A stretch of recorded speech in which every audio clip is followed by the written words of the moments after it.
Good evening. Welcome to Sound Heights. Anyone watching can, I'm not sure, let me know. There's a couple different platforms. The one I'm checking out is Vimeo, but I think we have more viewers on Facebook.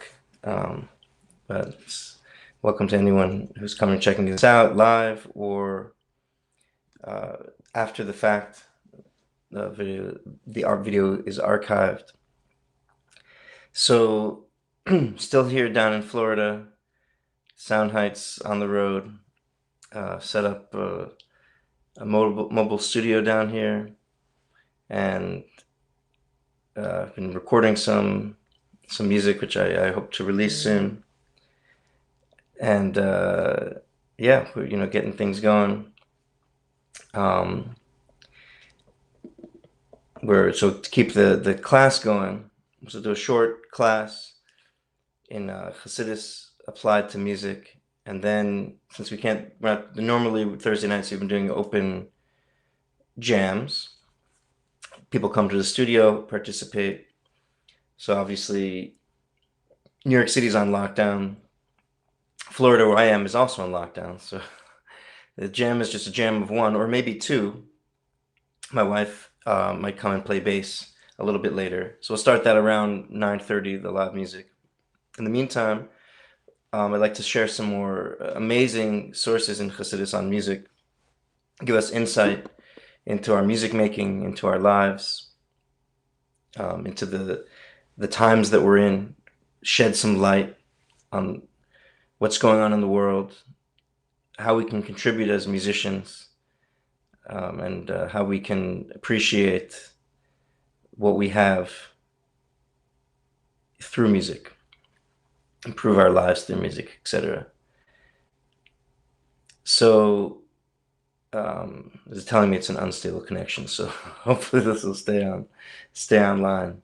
Um, so the sources are posted if you go to soundheightsrecords.com/events and you look at Chassidus and music. This is number 17. There's a PDF, a single page we'll be looking at today. So I figured to start a fundamental mimer. The mimer is called Yavalhu. So it's quite an important fundamental mimer, certainly in Chassidus and music. It's something that we've spoken about a lot of the concepts already, but we can always tease out more. And the fact is, there's a lot of depth to this. In fact, so the source that we have here is the primary source, the main source that's brought in the work Torah Or by the Alter Rebbe, Reb Shneur Zalman of Liadi. So, and this was compiled by his grandson, the Tzemach Tzedek, the third Chabad Rebbe. So the Reb Shneur Zalman was the first Chabad Rebbe. And these teachings, this is a very short mimer. It's a shortened from a longer version that's printed in the works, the Maimorim, the discourses of the Alter Rebbe. And that longer piece informs some of the knowledge of this, but there's an even longer explanation of this by Reb Shneur Zalman, the Alter Rebbe's son, the Mittler Rebbe, which goes on over 50 chapters, getting deeply into these things, deeply into these concepts. So we're just going to be scratching the surface here as we go deeper into what the Mittler Rebbe probes into every single detail of this. It's very rich and very powerful, and ultimately very practical for us as musicians. So again, soundheightsrecords.com/events, Chassidus music number 17, the current event, and you can download the PDF, or go, if you're watching this later, go to the classes section and you'll see number 17. You can download that PDF. And this is one of the Maimorim, probably the next one on the docket to translate. So I haven't gotten around to doing that yet, but like we translated the last complete mimer we learned from the Alter Rebbe from Torah Or Likutei Torah, Shir Shirim, Song of Songs. So this is probably next on the list. It's a short one, but again, full of a lot of very, very deep deep concepts. So let's get started. We'll read inside the text. We'll see how far we get, and really try to apply it to our lives as musicians and as human beings in this time and place. So it says, Yavalhu haya avi yoshev ohel mikneh. So this is from a verse back in the beginning of the Torah, and very near the beginning of the Torah, after the account of the creation of the world. And then there's the account of the creation of the first human being, Adam, and his wife Chava. And they have children, and they're expelled from, well, before they have children, it says they're expelled from the Garden of Eden. And there are many generations that, some generations with righteous people, some generations with not so righteous people, but in general, it goes through a quick genealogy, and it talks about certain individuals and their particular contributions to humanity. And in the beginning of those times, the contributions are very significant because they are the first. So there was a group of brothers. They were the sons of a man named Lemech. And the brothers they created different things in the world. So here we mentioned two of the brothers. There was one of which we're going to see. This is Yavel. His name is Yavel. He was the father of Yoshev Ohel Mikneh, the father of those who dwell in tents and herd cattle. So this is very specific, but it's also very general. So dwell in tents can apply. There's many different levels. Obviously, we're learning Chassidus to these verses. The simple meaning is that those who dwell in tents are nomads. They're people who follow the pasturing of their flock. He's the father of shepherding. I mean, there is a dwell in tents and domesticate animals. So going back to the children of Adam, Cain and Hevel. So Hevel, who was killed by his brother Cain, he also raised animals. So seemingly this is a unique contribution, even to that he set a certain tradition of dwelling in tents, of living in nomadic life, but living in the certain shelter. Yoshev Ohel also may apply to a fixed shelter as well. The father of people who of homes, of home building, even though it's a kind of a temporary home, a tent, and herding cattle, raising cattle. That is obviously to be used for many things, from food to clothing, etc. So that's one brother, Yavel. And then we have another brother, Shem Achiv. His brother's name was Yuval. So Yuval, this is the individual that we're particularly interested in, though his brother is significant, as we'll see. So Yuval, who haya avi kol toifis kina v'ugav. He was the father of all who play harp and flute, all who grab the harp and the flute. So he was really the inventor, the originator of musical instruments. So a very significant individual. So there's different takes on these brothers and what their contribution represented in that time and in general. So you could generally categorize it into the category of the generations that angered God, the ones that were leading inexorably to the flood, where the entire humanity, save Noah and his three sons and his wife and their wives, were saved from the Mabul, from the flood. So this is generations of wicked people, so that these individuals are described by Rashi, who's a primary commentary on the simple meaning of the Torah, who says that Yavel, what was his interest? Why was he so interested in tents and cattle? What was the connection? What was the specialty of this? Well, he says that he was established idol worship, and the tent was a tent of idol worship. So it was something that was specifically against. It was against Hakadosh Baruch Hu. It was against the Holy One, against God. And Mikneh. So what are the cattle? What did he use the cattle for? For sacrifices, for ritual sacrifices to be made in this tent of worship. And the Rashi points out that so his brother, so they were very close, and so his brother Yuval also contributed to this occupation, this idol worship, and he contributed the music to it. So that's their relationship. So you have one brother that made the revival tent with the sacrifices, the fundraising, right? And the other one who provided the music to make it all run and make it all exciting. Okay, so that's one category of these were guys who were involved in negative things, and their inventions were for the purpose of negativity, of going against the creator, the one who had gives everything life to, and because the understanding of the Torah understanding of idol worship, I mean, from a certain perspective, freedom of religion, right? So like you could serve God, the one creator, right? Monotheism, which was essentially established later by Avram Avinu, the father of monotheism, the first Jew. But one can make an argument, well, listen, there's spirituality, and the spirituality, if someone doesn't agree with that, doesn't appreciate that or understand it, then their divine service is also valid to some degree, right? So what's wrong? Let's say they're good people serving idol worship. So the idea, excuse me a second.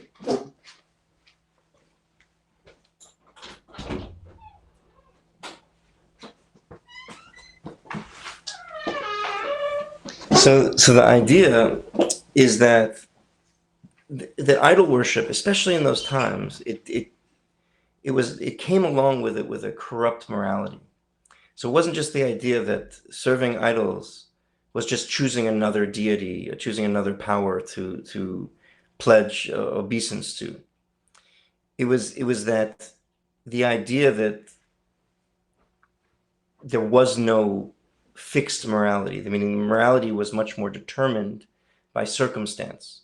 So therefore, human sacrifice was common, for example, because why not? If self-sacrifice, let's say, is a religious value, I deny myself something in the present in order to gain something greater in the future. And that's right, sacrifice in general. That's the idea of an animal sacrifice. I'm losing money, I'm losing something valuable, I'm giving it up for the sake of something greater, which is my connection with some spiritual power. But the idea that sacrifice could be done in an immoral way, say, well, what if someone sacrificed something like a human being, and that I could gain from that, right? Murder, right? We know from I mean, most people appreciate that murder is something wrong, is something evil in most circumstances, but the idea that it could be justified, and even nowadays, with the glorification of mobster culture and et cetera, one can appreciate that even certainly you don't have to go back many generations, that there were whole societies that were based on the value of stealing and murder, like of course the Holocaust, the Nazis, Yimach Shemam. But the idea of back in the times of idol worship, that someone would sacrifice a human being for the sake of the gain of the society, or or personal gain, that was okay. What's the reason why not? There was no divine morality. There was no appreciation that there was a single creator, and that every human life was equally valuable. So that was just one little point on the evils of idol worship, that these individuals were purportedly, according to Rashi and the other sources, involved in. That's the negative side. On the other side, there's what to interpret, certainly in the spiritual realm, what these individuals represent, as this mimer is primarily occupied with, that they represent very powerful, very positive spiritual forces. And ultimately, these are things that will be used for holiness. And so, for example, in the introduction to Sefer Nagunim, which is a Chabad, a collection of Chabad melodies, and this amazing introduction, which I've put the first third of the translation up on the website, sonheitsrecords.com. If you go to Chassidus and Music and Writings, you can check out that translation. It's the first draft. Any feedback is appreciated. But right in the beginning of that, it brings up, it goes through the history of music in Torah, and this is the beginning of it. These brothers, and over there, it doesn't point out anything negative about them. What it points out is a very, very unique and powerful teaching that the Torah is teaching us, that why these brothers and their particular inventions juxtaposed next to each other. It's because, and this is what it says, and the source is a primary Hasidic source, even though the authorship is unclear, whether it's the previous Lubavitch Rebbe who wrote it, whether it's the Rebbe who wrote it, or whether it was Zalmanov, Reb Zalmanov, who had compiled the Sefer. Either way, it was under the auspices of the previous Lubavitch Rebbe and the Rebbe, and so this obviously these teachings have the authority of Chassidus as well. But the idea that just like the world requires dwellings and cattle, and the contributions of cattle, which represent food, which represent clothing, they're basic needs to humanity. So too, the world needs music. This is something, right, that a musician can put into their next contract, right? That right, you get often that musicians are hired and they ask, or someone asks a friend, or you meet a musician, oh, will you come play, my gig or my event for exposure? So exposure, people die of exposure usually is one answer musicians give.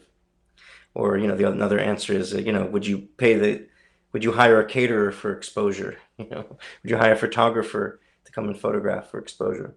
But anyway, we have the idea that music is an essential, necessary thing in the world. Is we find already in these verses. So, and the connection between these two aspects of these individuals, the negativity on one hand, the positivity on another, and again, in this mimer, we get into what everything in the Torah, according to Chassidus, according to Kabbalah, even evil things in this world, especially evil things in this world, are representative of very lofty, spiritual, positive things. So certainly these brothers, what they represent and what music represents itself, in essence. But the two things are connected, because ultimately the historical journey of music, coming from its origins, presuming that, again, according to the simple meaning of Torah, that these individuals, that the inventor of music was creating music for nefarious purposes, for idol worship, for rebelling against a God who had just a couple generations ago openly and miraculously created the world, that created human beings with his own hands. That being the origin of music, that the journey of history through music to the time, through all the events of history in the Torah and up till today, where the prophecies about the coming redemption, the true and complete redemption of all humanity, of the entire world, of all dimensions of physical reality, will be infused with the revelation of God's essence. That music plays an essential role, and it's not a contradiction. It's that in order to elevate every dimension of reality, we need to dig down to even the deepest, darkest points. So since music's origin is in a very dark place in the psyche of humanity, so therefore the transformation of its essential aspect in the redemption is essentially represents is actually a transformation of the deepest, darkest negative of the world. That's the nature of music, and particularly instrumental music, because according to tradition that there was singing before this. In fact, Adam Harishon, the first man, Adam, he sang. There are traditions of songs that he sang. Mizmor Shir L'Yom HaShabbos, that when the first Shabbos came, the seventh day of creation, it says that Adam sang this psalm that later was compiled by David HaMelech, but the tradition was that this was sung by Adam Harishon. And so singing existed, but instruments did not exist according to the Torah until Yuval, right? And this is very significant. So it's not just music that is part and parcel of the redemption. It's not just music that's this idea of this journey from a dark, negative evil almost even place, to a journey of complete transformation, and the eradication of evil, the transformation of evil in the complete redemption. But it's particularly instrumental music that represents that. So, and now we're going to get into some of the spiritual aspects. So again, we've mentioned some of these concepts in previous classes, but this really gets down to the heart of it. So the Alter Rebbe says like this: V'hine Amar Zal Kol Balei Asher Yotzim B'Shir Kulu. That all the sages say, right? We've mentioned this in the Gemara, Masechet Shabbos, in the laws of Shabbos. It says it's discussing the laws of carrying on Shabbos. So we're not allowed to carry from one domain to another. So you're not allowed to carry from inside your house to outside your house. And not only that, but not only human beings, but we're not also the animals that we own. We're also supposed to keep Shabbos. So we can't put, let's say, a burden on top of an animal and then, send it out of the barn. We can't even carry in a wagon or something that's pulled by an animal.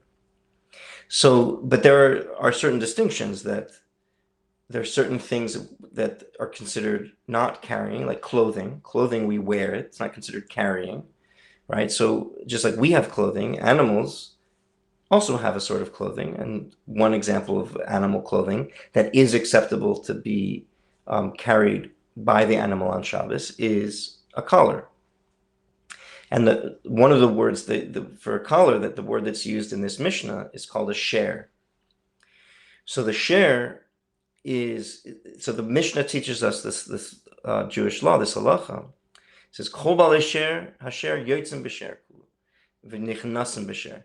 That all wearers of a collar, again, this is the literal meaning of the Mishnah. We're going to get into the spiritual meaning. Again, forgive me, we've repeated this in earlier classes, but it's good to go over this again. That those animals wearing a collar are allowed to exit, to go out of a one domain of a house or a barn on Shabbos, wearing their collar, and they're allowed to go back in. They're also allowed to be led using their collar. So that's the simple meaning. So the Alter Rebbe gets right.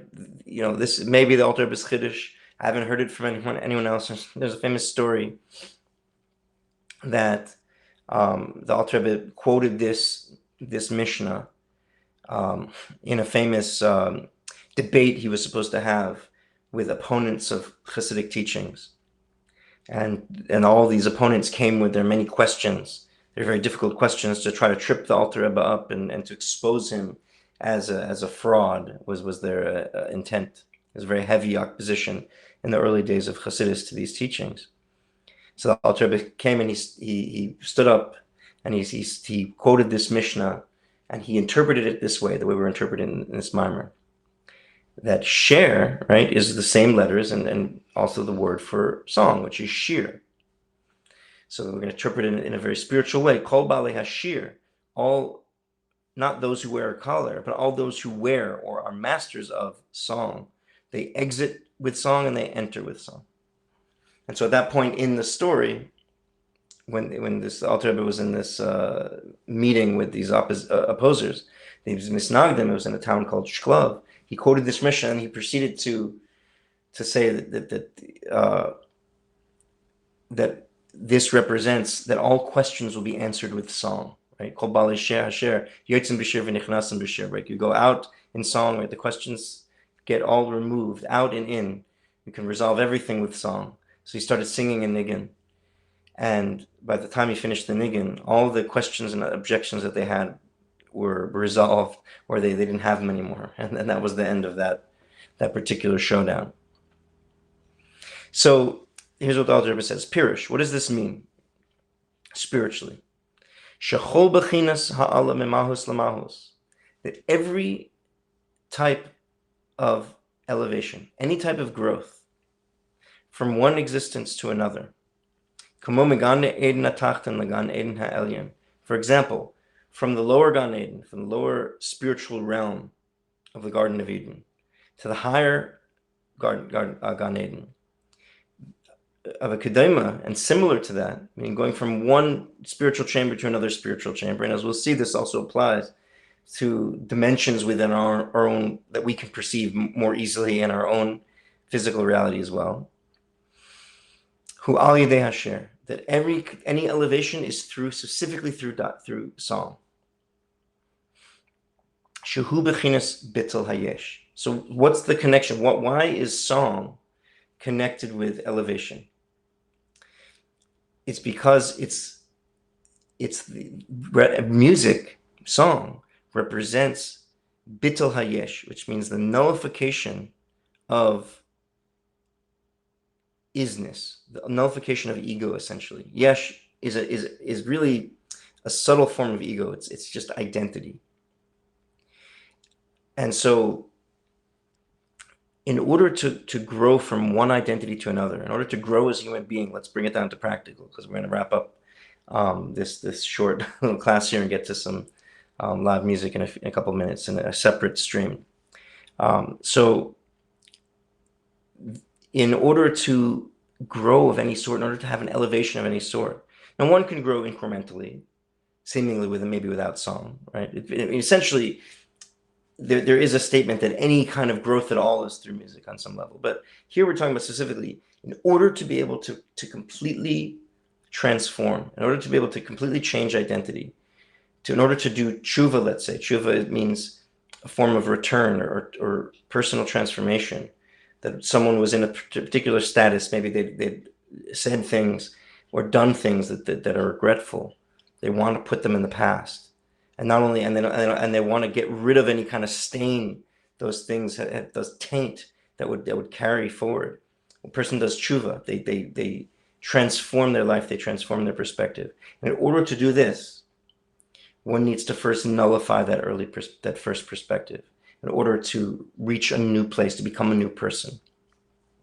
So this idea that the music is essentially the ability to transform from one person into another. Right? We talk about on many levels, right? To be able to go from lower Gan Eden, higher Gan Eden is a soul or an angel to be able to transform from one paradigm to a completely new paradigm. And the first paradigm has to be completely nullified. So we're going to conclude here in the text. I'm going to conclude and bring it very practically in our own lives. As you said, this idea of complete transformation and growth, leaving behind all the previous identity, any negative identity. We have to completely allow it to be let go of. And the same applies to the trend. Music has an essential role in the revelation of the redemption, of the geula. That in order for the gullus, in order for the exile to end, right? Not that anything, Chas v'shalom, God forbid, like it says in in the conventional wisdom about what redemption is, that some kind of destruction of the world or Armageddon. But from a Chassidus perspective, from a true Torah perspective, redemption is actually just built from the building blocks of exile. But nevertheless, as far as identity is concerned, as far as our identity as beings of exile, of beings of a world filled with darkness and limitation and sickness and death, that in order to enter the brand new world, the utopia of the true and complete redemption, which we are promised by the Torah, may it be immediately. In order to achieve that, we have to completely nullify our previous paradigm and absorb a completely new paradigm, to completely think out of the box, as it were. And this specifically happens through music. So you see, music has a primary role in our personal transformation and global transformation. We'll get more into this amazing mimer, these amazing concepts, Mitzvah next week. And then we'll be taking a break for Pesach. But we should all merit to be revealed the true and complete redemption through joy, through music. Keep playing, keep singing, keep positive. It's the playing and singing in anticipation of the redemption, despite the visible obstacles and the challenges. It's that very thing which brings us the greatest merit and ultimately the greatest revelation and connection in the true and complete redemption. So thanks everybody, and stay tuned. There's going to be a separate stream. You can go to soundheitsrecords.com/events for a little bit of live music. Myself playing Brooklyn Jazz Warriors songs. Hopefully I'll be joined by my lovely wife on bass, playing some music too. Maybe we'll jam a little bit.